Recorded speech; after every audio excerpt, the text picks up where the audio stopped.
benar dilarang. Dan waktu itu Charles juga banyak selingkuh. Memang ini nggak karu-karuan, ini satu memang prodigal son benar ya si Charles ini ya. Jadi raja pun sudah mau mati, udah jadi raja. Gara-gara si Charles ini membawa Inggris murtad dari Kristen. Saya nggak bilang murtad dari Yesus ya, murtad dari Kristen. Karena apa? Karena raja atau ratu Inggris atau raja Inggris adalah pemimpin gereja, ya, sebagai pemimpin tertinggi gereja di negara itu. Maka ketika Pangeran Charles dia mengizinkan Islam masuk ke parlemen, azan di parlemen, ya kan, bahkan dia muji-muji Islam, bahkan di perayaan Paskah saja menyebut nama Islam, kan edan ini orang satu ini raja geblek ini kan. Bahkan perayaan Paskahnya Kristen, dia nyebut-nyebut Islam, muji-muji Islam. Kenapa nggak di Idul Fitri dia nyebut-nyebut Kristen? Jadi memang sebetulnya itu namanya sudah murtad. Itu yang namanya sudah murtad. Ketika kamu malu mengakui Yesus Kristus, mengkompromikan dengan agama lain, itu namanya kamu sudah murtad. Ketika Anda percaya kepada Yesus, tidak harus kamu menjelek-jelekan agama lain. Tidak harus kamu nyerang-nyerang agama lain. Tidak usah. Tapi kalau kamu terus kemudian menurunkan derajatnya Yesus kepada agama lain, itu namanya kamu sudah menyangkal Yesus. Makanya kemarin ada orang di TikTok saya, katanya sudah dibaptis 3 kali. Saya cuma bilang, kamu berani nggak nama muka bilang, aku pengikut Yesus? Nggak berani. Kamu tuh sudah murtad. Kamu tuh sudah menyangkal Yesus. Berarti kamu sudah menyangkal Yesus. Itu simple. Kalau saya banyak, udah nggak usah banyak cencong sama saya. Kamu tuh nggak selamat. Bukan menghakimi, kita sudah, kalau menghakimi, kamu berbuat, saya hakimi kamu. Tapi ini sudah ada patokannya, udah jelas. Jadi kalau saya ngomong sama kamu, saya lagi bukan menghakimi kamu, saya lagi kasih tahu sama yang lain, orang seperti ini jangan dicontoh. Ini orang sudah menyangkal Yesus. Hati-hati saudara ya. Banyak sekali orang-orang yang dia pikir dia berhikmat, dia cerdas, lalu dia mau berkompromi, pura-pura. Jangan.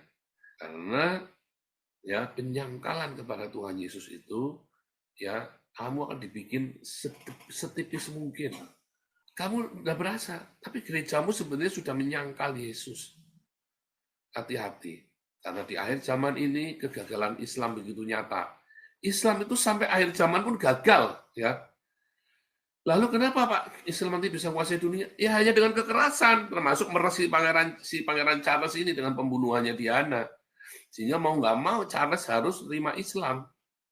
Kalau Anda lihat di Belanda nggak bisa, di Jerman, di Eropa nggak bisa, ya kan? Nggak urusan.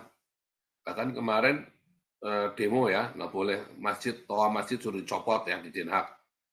Nggak boleh ganggu saudara ya, nggak boleh. Toa masjid dicopot udah nggak boleh. Saya yakin banyak dari Anda, gereja tempat di mana Anda berada, sudah terjangkit virus antikristus ini. Tinggalkan. Karena tidak ada obatnya. Virus itu nggak ada obatnya, saudara. Kamu pergi tinggalkan. Bergabunglah dengan gereja-gereja yang dengan lantang, dengan tegas bahwa Yesus Kristus adalah Tuhan dan Juru Selamat, mati dan bangkit. Hati-hati ya, saudara ya. Begitu Anda gerejamu kompromi dengan ini, tinggalkan. Kecuali kamu memang cuma mau retorika saja, ya terserah ya. Ini sih tidak ada pemaksaan, semua terserah kalian. Pokoknya kita sudah kasih tahu di sini, urusan selamat, urusan sendiri-sendiri. Ya, spirit antikris. Saudara, gerejamu terjangkit spirit antikris. Yang sering bicara tentang antikristus itu adalah Yohanes. Ya, secara eksplisit. Ya, bicara antikristus secara eksplisit. Kalau yang rasul-rasul yang lain dia hanya tersirat. Tetapi di zaman Rasul Yohanes kan yang mati terakhir tahun 100-an kurang lebih ya. Dia banyak sekali ketemu dan that is the spirit karena mereka sedang menunggu Kristus. Sekarang kita ya definisi dulu ya. Definisi dari Kristus yang diurapi yaitu siapa? Para imam, raja, para nabi, bahkan ada satu namanya Raja Kores ya. Ya, dalam Yesaya 65 apa? Raja Kores, hambaku yang kuurapi. Ya, walaupun dia bukan seorang Yahudi, tetapi diurapi, diberi tugas khusus untuk menyelamatkan orang Yahudi. Yang kedua adalah ya adalah orang-orang, ya umat yang diurapi. Yaitu siapa saudara? Orang Israel, hambaku yang diurapi, ya. Dan adalah orang Kristen. Orang Israel adalah umat yang diurapi. Itulah Kristus. Ya. Nah, orang Kristen juga yang diurapi, ya. Nah, ya, aku akan mencurahkan air kata Zeus, aku mencurahkan rohku di atas keturunanmu. Jadi ketika bilang mencurahkan roh, itu ya diurapi, ya. Jadi ketika orang Yahudi ini dia dicurahkan rohnya Allah, itulah yang namanya diurapi, ya, saudara ya. Nah, itulah yang disebut dengan Kristus, ya. Nah, orang Kristen adalah orang-orang yang diurapi oleh Roh Kudus. Makanya orang Yahudi dengan orang Kristen adalah orang-orang yang diurapi. Nah, itulah Kristus, ya.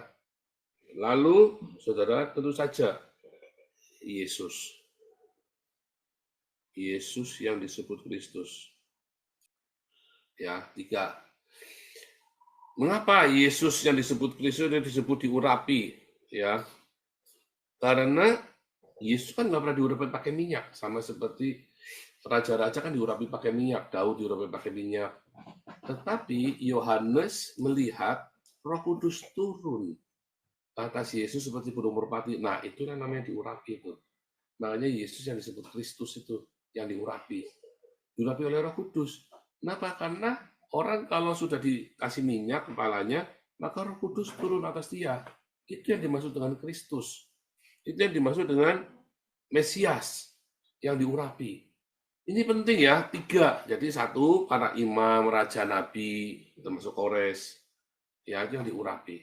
Tetapi yang diurapi dengan Roh Kudus ya adalah orang Kristen, orang Yahudi dengan Tuhan Yesus, yaitu diurapi. Itu penting. Jadi sekarang kalau kita bilang anti Kristus, maka anti dari orang-orang ini. Jadi anti dari orang Yahudi, anti orang Kristen, dan anti Yesus Kristus. Nah, ada orang-orang yang anti Yahudi, orang Kristen, termasuk kamu anti Kristus. Orang-orang yang anti dengan orang Yahudi, Anda adalah anti Kristus.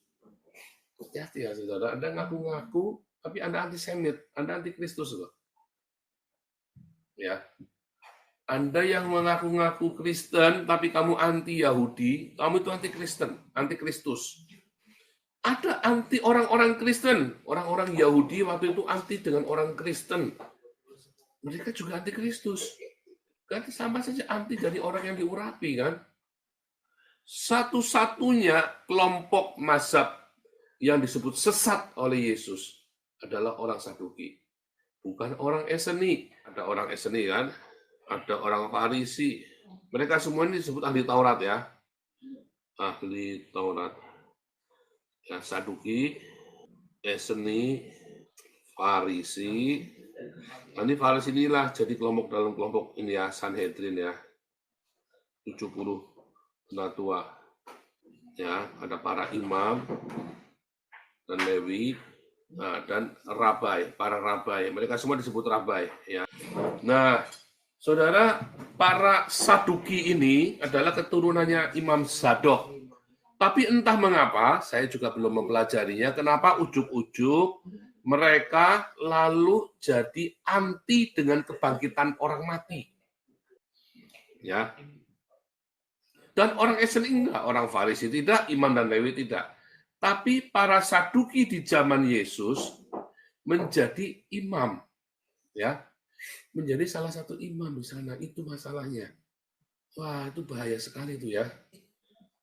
Coba kita lihat tentang Hanas Kayafas ya. Coba saya tunjukkan kepada Anda ya.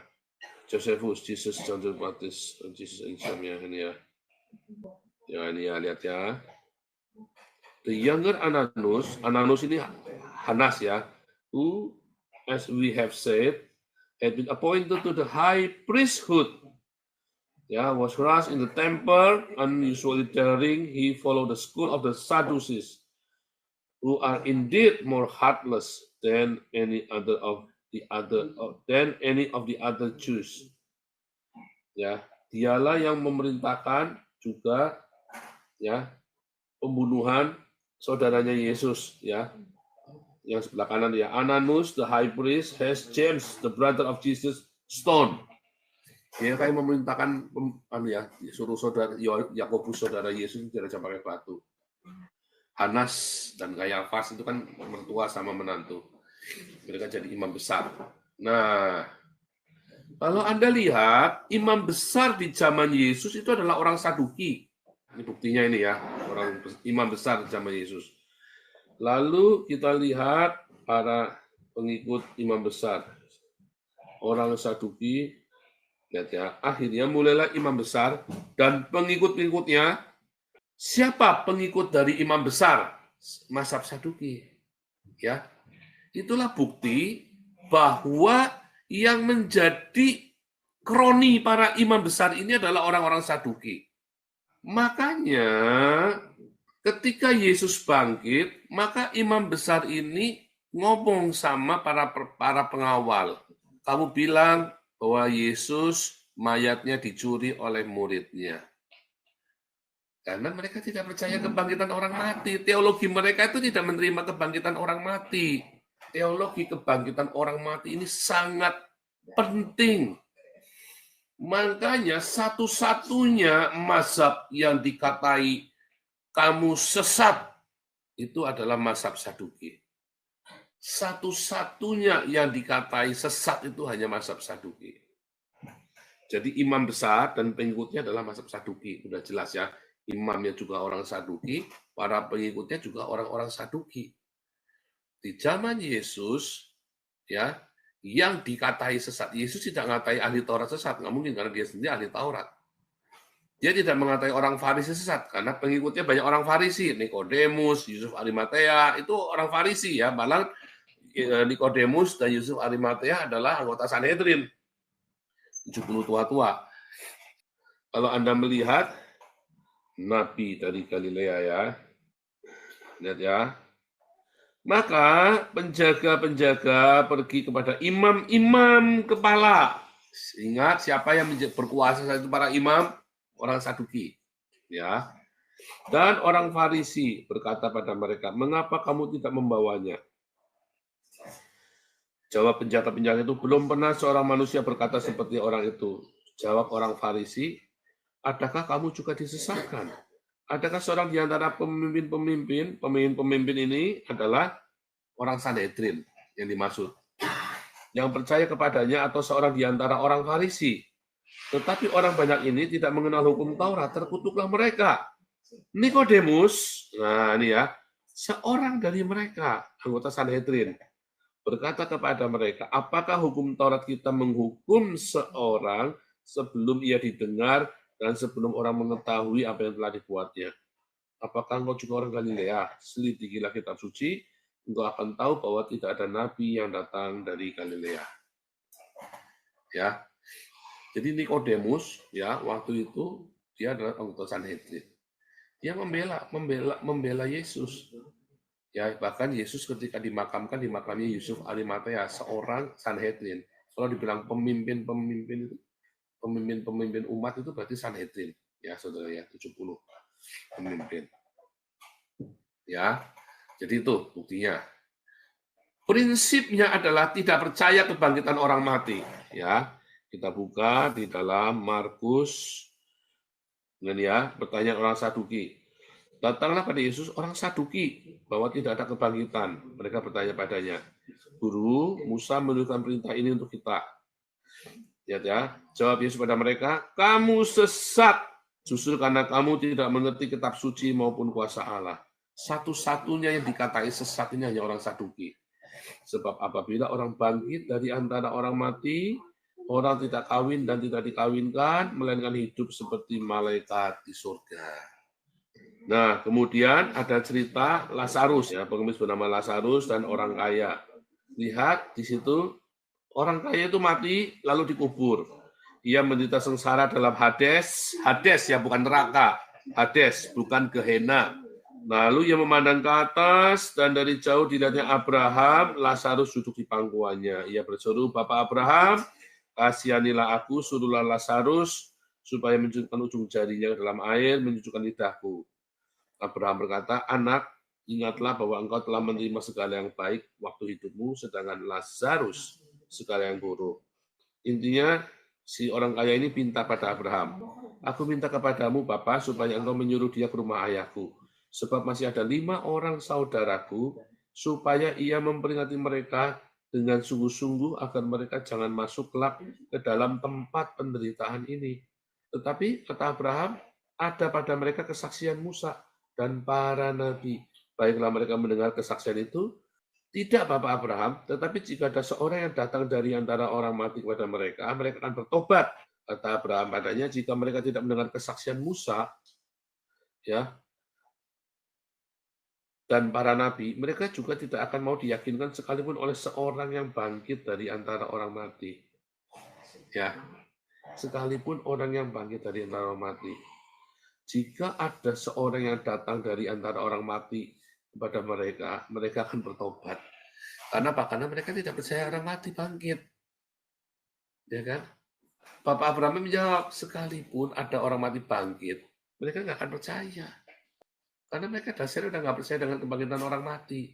Nah, konon menurut Bapak Gereja Ortodoks, kemarin saya ngobrol-ngobrol dengan Edwin, saya belum pernah baca, konon ternyata orang kaya ini adalah si Hanas ini, saudara ya, konon ya, ceritanya. Nah, tapi saya nggak tahu. Saya belum pernah baca sumbernya sendiri. Jadi cerita orang kaya dan Lazarus ini adalah cerita imam besar yang mati. Kanan seperti itu. Oke, anyway saya nggak tahu ya, saya tidak bisa mengkonfirmasi. Tapi intinya di zaman Yesus teologi kebangkitan orang mati itu sangat penting. Dan kalau kamu menolak kebangkitan orang mati, kamu tidak diselamatkan loh saudara. Kalau kamu menolak Yesus yang bangkit dari orang mati itu. Nah, kita buka ya. Kita kembali ke 1 Yohanes dulu ya. Nah, sudah saya ceritakan asal usulnya semua ya. Nah, sekarang kita lihat kembali ya. Jadi satu-satunya yang menolak teologi kebangkitan orang mati ini adalah orang Saduki. Dan para Saduki inilah yang bohong bahwa tidak ada kebangkitan, bahwa Yesus itu dicuri. Ya, bahwa mayat Yesus dicuri. Di Yohanes 19 ayat 37 ya. Nah, ini ya. Nah, ketika mereka di tengah jalan, datanglah beberapa orang dari penjaga itu ke kota, ya. Lalu kan Yesus bangkit kan. Ini para imam ya, sesudah berunding dengan tua-tua, mereka mengambil keputusan lalu memberikan sejumlah besar uang kepada serdadu itu. Siapa imam kepala ini ya? Kamu harus mengatakan bahwa murid-muridnya datang malam-malam dan mencuri mayatnya ketika kamu sedang tidur. Maka mereka menerima uang itu dan berbuat seperti yang dipesankan kepada mereka, dan ceritanya tersiar di antara orang Yahudi sampai sekarang. Sampai tahun 90, tahun 100-an. Ya, bahwa mayat Yesus dicuri. Bahkan dalam Toledo Yesus juga dikatakan Yesus itu nggak benar-benar mati ternyata. Dalam Toledo Yesus itu cuma pura-pura mati pingsan, ya terus dicuri. Murid itu datang ya terlambat, sehingga Yesusnya kedinginan karena itu jatuhnya ke kolam ya. Yesus itu dilempar ke kolam.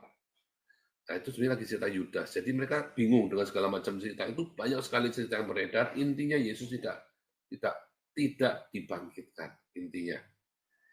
Ini sangat serem ya. Ini teologi yang tidak ya. Wah, dan saudara, inilah inti dari kekristenan, bukan Yesus yang mati, tetapi Yesus yang bangkit. Kita balik lagi ya, Yohanes 19 ayat 37 tadi ya. Ketika mereka sampai kepada Yesus, melihat bahwa ia telah mati, mereka tidak mematahkan kakinya, tetapi seorang dari prajurit menikam lambungnya dengan tombak, mengalir keluar darah dan air. Orang yang melihat hal itu sendiri, yang memberikan kesaksian ini, dan kesaksiannya benar. Siapa? Yohanes. Yohanes ini kita oleh Yohanes sendiri ya, yang lihat sendiri ya, kesaksian ini benar. Dan ia tahu bahwa ia mengatakan kebenaran supaya kamu juga percaya. Ya, sebab hal itu terjadi supaya kenapa tertulis dalam kitab suci, tidak ada tulang yang dipatahkan, dan ada pula nas yang mengatakan mereka akan memandang kepada Dia yang telah mereka tikam. Mazmur 34 ayat 21. Dalam Zakaria 12 ayat 10 ya. Aku mencurahkan roh pengasihan atas keluarga Daud dan penduduk Yerusalem, dan mereka akan memandang kepada Dia yang telah mereka tikam. Mereka akan meratapi Dia seperti meratapi anak tunggal, menangisi Dia dengan pedih seperti menangisi anak sulung. Nah, tetapi tadi kita baca Yesaya 53, lihat ya, ayat 12. Sebab aku membagikan kepadanya orang-orang besar sebagai rampasan, ia akan memperoleh orang kuat sebagai jarahan, yaitu sebagai ganti karena ia telah menyerahkan nyawanya ke dalam Hades, Sheol. Artinya sudah mati. Ketika Anda menyangkal eksistensinya, kematiannya, maka Anda adalah antikristus. Itulah sebabnya para mu'alaf-mu'alaf yang dengan gencar menyangkal kematian dan kebangkitan Yesus, anaknya pasti mati. Tadi kan, anak yang dikasihinya dalam Zakaria 12 ayat 10. Ya entah mengapa, tahayul ia tidak tahu, tapi Hani Christian, Irina Handono, ya Kainama, Yahya Waloni, ya kan, Mega Fitria, apalagi sebutlah semua mu'alaf-mu'alaf ini, ya, yang menyangkal kematian dan kebangkitan Yesus. Anaknya mati. Jangan ngomong itu tahayul, saudara, itu sudah saya buktikan. Ya, kalau anaknya tidak mati, ya maka dia sendiri yang mati. Nah, masalahnya spirit antikristus itu apa? Satu, Anda akan spirit antikristus bila Anda menyangkal Yesus. Kalau Anda malu mengakui Yesus, barang siapa malu mengakui aku, maka aku akan malu mengakuinya di hadapan Bapakku. Aku tidak akan mengakuinya di hadapan Bapakku. Siapa di sini yang malu mengaku kamu adalah pengikut Kristus? Hati-hati, saudara. Ya, saya tidak kompromi dengan ini, saya tegas. Kamu tidak suka saya, ya kita juga tidak kenal kok. Ya. Tetapi saya kasih tahu Anda, kalau kamu malu dengan Yesus Kristus, kamu adalah antikristus. Itulah spirit antikristus. Ya, kembali ke 1 Yohanes 4 ya. Saudaraku terkasih, janganlah percayakan setiap roh, tetapi ujilah roh itu apakah mereka berasal dari Allah. Banyak nabi palsu telah muncul ke seluruh dunia. Demikianlah kita mengenal roh Allah, setiap roh yang mengaku bahwa Yesus Kristus telah datang sebagai manusia. Ya. Setiap roh yang tidak mengaku Yesus, maka tidak berasal dari Allah. Every spirit that confess Jesus as the Christ who has come in the flesh, but every spirit that does not confess Jesus is not from God. Ada dua, yang tidak mengakui Yesus telah datang sebagai manusia di dalam dagingnya. Artinya, kenapa kudu diakui? Nah, karena dia adalah Allah. Jadi sebenarnya barang siapa tidak mengakui bahwa Allah telah datang sebagai manusia, itu adalah antikristus. Dan setiap roh yang tidak mengakui Yesus apa, saudara? Anda baca Roma 10 ayat 9. Jika kamu mengaku dengan mulutmu Yesus adalah kurios, percaya di hatimu Allah membangkitkan Yesus dari antara orang mati. Nah, itu spirit antikristus kalau kamu tidak percaya Yesus mati dan dibangkitkan. Karena itu adalah inti kekristenan. Ngeri ya? Kalau kamu tidak mengakui ya bahwa Allah telah menjadi manusia di dalam Yesus, lalu mati dan bangkit, itu namanya antikristus. 1 Yohanes 4 ayat 2, 3, dalam Roma 10 ayat 9 ya.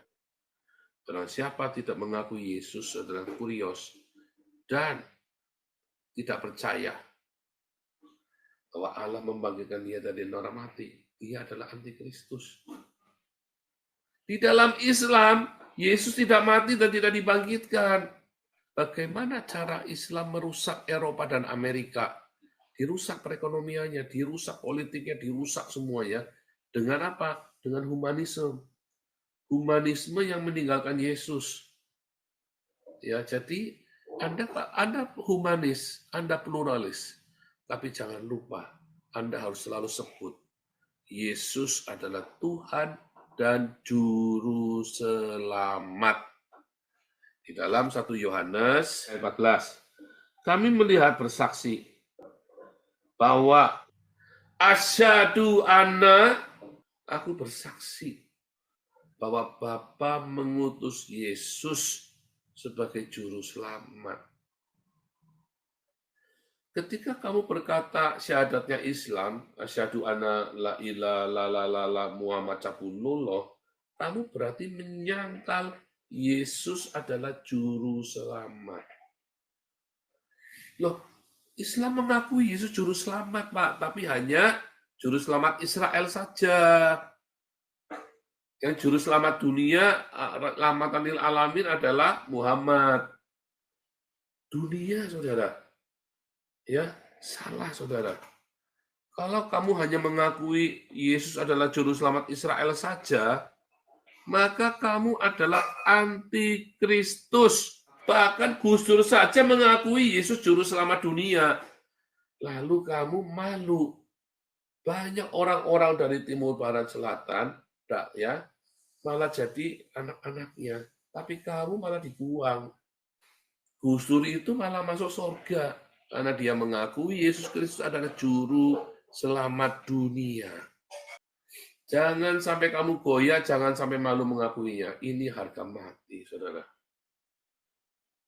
Bagaimana cara Yesus menyelamatkan seluruh dunia? Ini penting ya, Yesus juru selamat dunia ya. Kisah Rasul 5 ayat 30 dan 31. Lihat ya, ini Petrus ya bicara. Allah nenek moyang kami telah membangkitkan Yesus yang kamu gantungkan pada kayu salib dan kamu bunuh.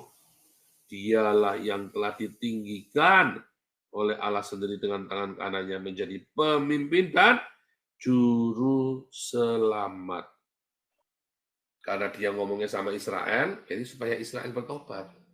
Tetapi tadi, roh antikristus 1 Yohanes 4 dalam perikop yang sama, ya bahwa Yesus adalah juru selamat dunia dengan sebuah proses. Ya, apa saudara prosesnya? Mati dan bangkit. Dan hanya Yesus juru selamat dunia. Gilbert, dia malu berkata bahwa hanya Yesus juru selamat dunia. Makanya Gilbert juga antikristus karena dia malu mengakui bahwa hanya Yesus juru selamat dunia. Kalau Anda ada di gerejanya Gilbert, tinggalkan. Kamu akan dibawa spiritnya itu loh. Makanya namanya spirit, roh antikristus. Karena nular. Lihat ya, Roma 5 ayat 8 dan 10. Tadi Petrus yang ngomong ya, sekarang Paulus yang ngomong. Roma 5 ayat 8. Akan tetapi Allah menunjukkan kasih-Nya kepada kita oleh Kristus telah mati untuk kita ketika kita masih berdosa. Lebih-lebih karena kita sekarang telah dibenarkan oleh darah-Nya. Lihat ya. Kita pasti akan diselamatkan. Sebab jikalau kita ketika masih berseru diperdamaikan dengan Allah oleh kematian anaknya, lebih-lebih kita sekarang telah diperdamaikan, pasti akan diselamatkan oleh hidupnya. Ya, diperdamaikan, diselamatkan oleh kematian dan kebangkitan Yesus. Kalau kamu malu mengakui kematian, kebangkitan Yesus, kalau kamu berkompromi, kamu tidak selamat. Matius 20 ayat 28. Yesus sendiri yang berkata sekarang. Sama seperti anak manusia, datang bukan untuk melayani, datang bukan untuk dilayani, melainkan untuk melayani dan memberikan nyawa ya menjadi tebusan. Memberikan sukenya, ya memberikan jiwanya untuk menjadi tebusan. Kenapa? Sukenya itu yang pergi ke Hades. Kalau Anda malu mengakuinya, kamu adalah antikristus. Jadi menyangkal Yesus. Ya, menyangkal Allah yang datang sebagai manusia yang mati dan bangkit. Itulah antikristus. Barang siapa tidak mengakui Yesus datang sebagai daging, 2 Yohanes 1 ayat 7, nah itu tadi. Ini kan sama dengan yang 2 Yohanes 1 ayat 7 lagi tadi, lihat ya. Dalam 2 Yohanes 1 ayat 7 ya. Banyak penyesat telah muncul pergi seluruh dunia tidak mengaku Yesus Kristus telah datang sebagai daging ya dalam sarks. Itu adalah penyesat antikristus. Artinya benar-benar Yesus itu benar-benar dalam daging manusia biasa, saudara. Kalau kamu tidak mengakuinya, sehingga Yesus tidak bisa mati kan? Maksudnya kan begitu. Dia adalah penyesat dan antikristus. Nah, ada lagi. Kalau kamu tidak mengakui Bapa dan Anak, dalam 1 Yohanes 2 ayat 20 ya. Judulnya apa? Antikristus. Ya, seorang antikristus seorang ya akan datang. Kalau sekarang banyak antikristus, tapi nanti akan ada seorang, yaitu tadi Imam Mahdi. Imam Mahdi itulah antikristus, berhala yang dapat bicara. Nanti saya minggu depan ya, moga-moga kita bisa cerita tentang Imam Mahdi, khusus kita membahas Imam Mahdi. Ya, bahwa waktu benar datang, ya, mereka berasal dari kita. Lihat, ini adalah para mu'alaf. Mereka itu orang-orang di belakang kita loh, macam Gilbert, macam Raja Charles, yang akan kedontan kalian semua. Ya, sehingga orang-orang Islam berkata, tuh pendeta aja sekarang mu'alaf, tuh Raja Charles mu'alaf. Karena itulah antikristus, saudara. Para antikristus. Mereka berasal dari kita sendiri loh. Tapi mereka tidak sungguh-sungguh. Ya, Muhammad itu dulu orang Kristen. Muhammad itu orang Kristen, saudara ya. Richard Lee itu antikristus, saudara. Ya, tetapi Gilbert jilat-jilat pantatnya Richard Lee. Kenapa Gilbert jilat-jilat pantatnya Richard Lee? Karena Gilbert sendiri bagian dari antikristus. Dia jilat-jilat tangannya Yusuf Kala, dia jilat-jilat pantatnya Richard Lee. Sudah jelas Richard Lee ini penipu, dagangnya nipu, disuruh khotbah di gereja dia. Kan goblok ini pendeta Gilbert. Saya belum pernah lihat pendeta segoblok Gilbert, saudara. Sampaikan kepada Gilbert. Oh, saya ada ya pendetanya Gilbert di sini ya, cabangnya Gilbert yang nanti saya kirim juga video ini ya. Namanya pendeta Handoko, restoran Cendrawasih, anak buahnya Gilbert. Saya kirimkan juga nanti videonya ini ke dia supaya disampaikan. Tolong sampaikan ke pendeta Gilbert. Tetapi kamu telah memperoleh pengurapan. Kamu adalah Kristus. Ya. 1 Yohanes 2 ayat 20. Kamu itu terima urapan. Anda dan saya yang sudah diurapi oleh Roh Kudus. Ya, kamu adalah Kristus. Siapakah pendusta yang menyangkal Yesus adalah Kristus? Dia adalah antikristus, yaitu yang menyangkal Bapa dan Anak. Jelas orang Islam yang satu-satunya agama di dunia yang menyangkal Bapa. Allah adalah Bapa dan kita adalah anak-anak. Satu-satunya agama di dunia yang menyangkal bahwa Sang Pencipta adalah Bapaknya dan kita adalah anak-anaknya. Hanyalah Islam. Ya, makanya peperangan ini adalah peperangan antara spirit Islam dengan spiritnya Tuhan Yesus.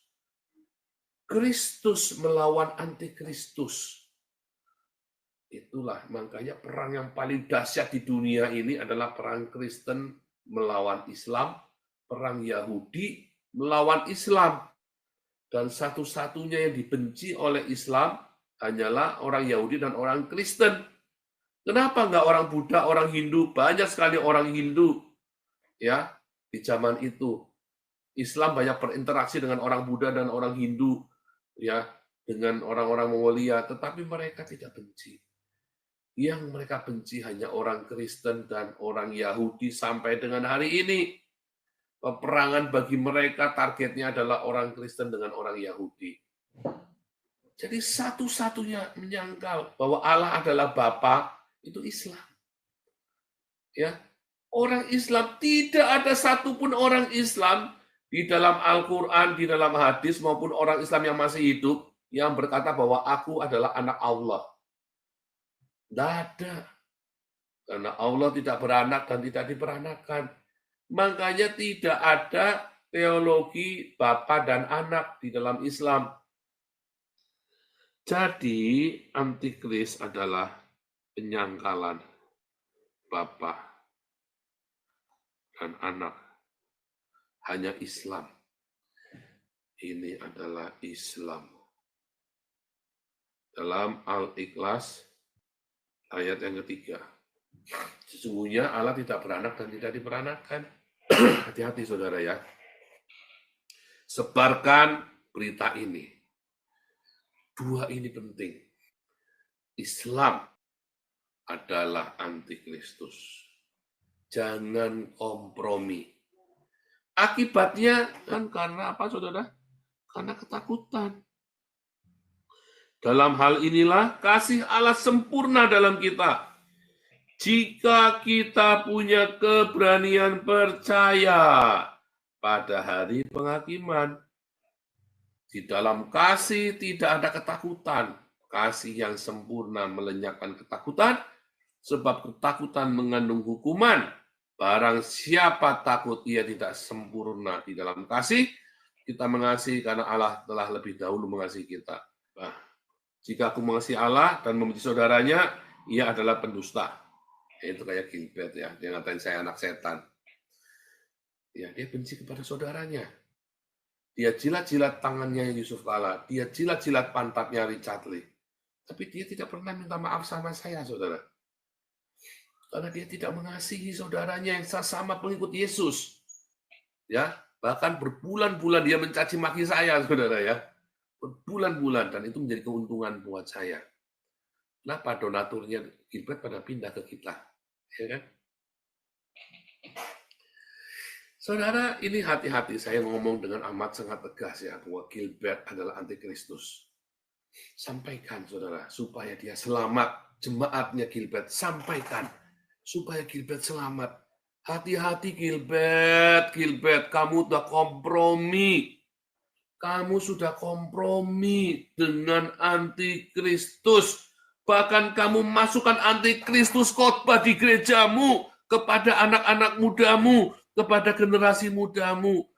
Gilbert, kamu sudah dosa besar. Kamu dosa besar, dosamu dalam, Gilbert. Hati-hati jangan sampai anakmu mati, Gilbert. Serius ya. Charles juga sama. Lebih mudah saya ngomong sama Gilbert daripada ngomong sama Charles. Kalau saya dekat dengan Charles, saya samperin, saudara. Nah, ini video, ini akan saya kirim ke anak buahnya Gilbert. Jadi, kenapa? Karena Gilbert takut, hidupnya ketakutan. Ya, tahun 2008 Gilbert itu pernah ditangkap ya sama FBI, dikarungin, digebukin, saudara ya. Gilbert itu pernah tangkap dikarungin, makanya 2008 sampai 2010 kalau dengar khotbahnya Gilbert itu menyerang Islam terus ya. Tetapi kalau Anda lihat hari ini Gilbert benar-benar ketakutan sama orang Islam. Akhirnya kacau balau, anak-anaknya semuanya berantakan, keluarganya, hidupnya dia juga salah terus. Saya nasihatkan kepada jemaatnya Gilbert, tinggalkan Gilbert. Dan kamu nanti ketularan spirit antikristus yang dibawa oleh Gilbert. Serius, sudah saya nggak main-main ya. Di dalam kasih tidak ada ketakutan. Kalau kamu takut dan kamu kompromi, pluralis katanya ya kan. Pluralis itu kamu tidak usah menyangkal dan kamu jangan malu mengakui Yesus. Kalau kamu malu mengakui Yesus, namanya bukan pluralis, kamu antikris. Ya, hati-hati saudara ya, karena sekarang zamannya sangat membingungkan. Ini batasannya, kamu jangan sampai goyang. Jangan pernah kamu kompromi bahwa Yesus satu-satunya juru selamat dengan cara mati, dan bukan cuma mati, bangkit dari kematian, mengalahkan maut. Banyak orang-orang hebat mati, tetapi dia tetap mati kan tidak bisa mengalahkan maut. Yesus mati dan bangkit dan tidak mati-mati lagi sampai hari ini. Itu yang penting. Itulah ya cara keselamatan bekerja. Kalau kamu sangkal, kamu adalah antikristus. Ya, Tuhan Yesus memberkati.